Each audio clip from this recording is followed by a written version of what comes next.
Well, hi, and welcome to Awakening. I'm so excited that you're here, whether you are going to be joining us for an in-person community or following along with this study online. We are going to be digging into the book of Acts together.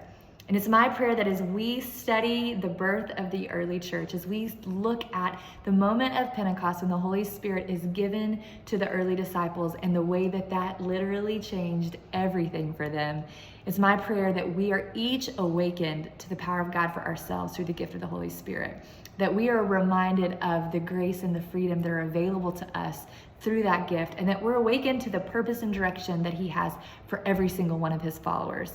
Today we're going to be in chapter 1. Read the whole chapter. Take some time to ask the Holy Spirit to illuminate truth for you as you read not about Him, but you read to know Him.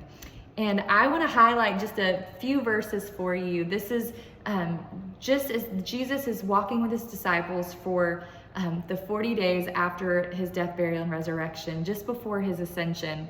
He's eating a meal with His disciples, and in verse 4 it says, "Once when He was eating with them, He commanded them, 'Do not leave Jerusalem until the Father sends you the gift He promised, as I told you before.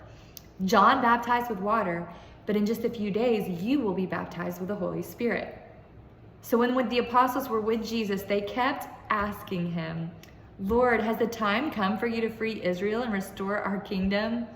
I just have to imagine Jesus like, "Oh guys, didn't you hear what I just said? Didn't you hear what I just told you about the promised gift that's coming?"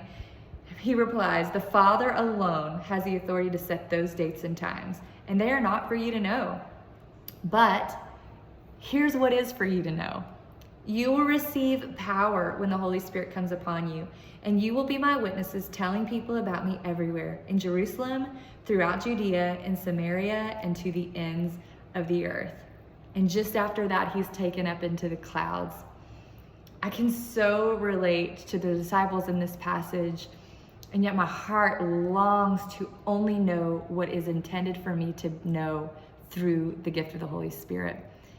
Jesus is telling them, "Hey, you guys, this gift that I promised you, the one that I told you, that it was the reason that it was better if I went, so you could receive the power to be my witnesses in the earth, it's about to come to you, so don't leave Jerusalem."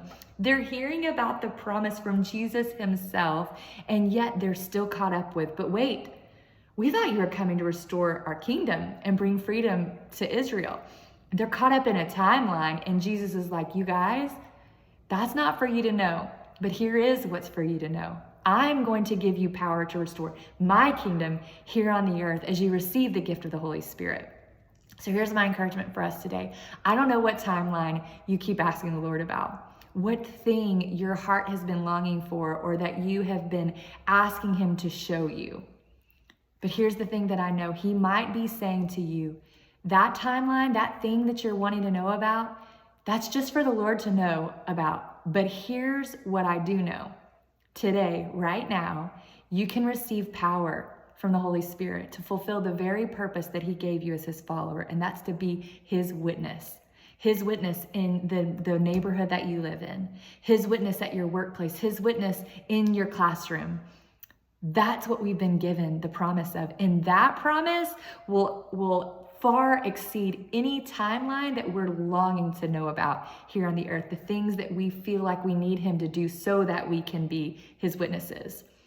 So let's receive the power that's been given to us today. Let's surrender our timelines, the things that we think that we need to know in order to move forward, in order to go and be His witness. Surrender that to the Lord, knowing that His timeline is the only one that matters, that we can rest in Him, submit and surrender our timelines, receive His power, and go be His witness today in the place that He has us planted.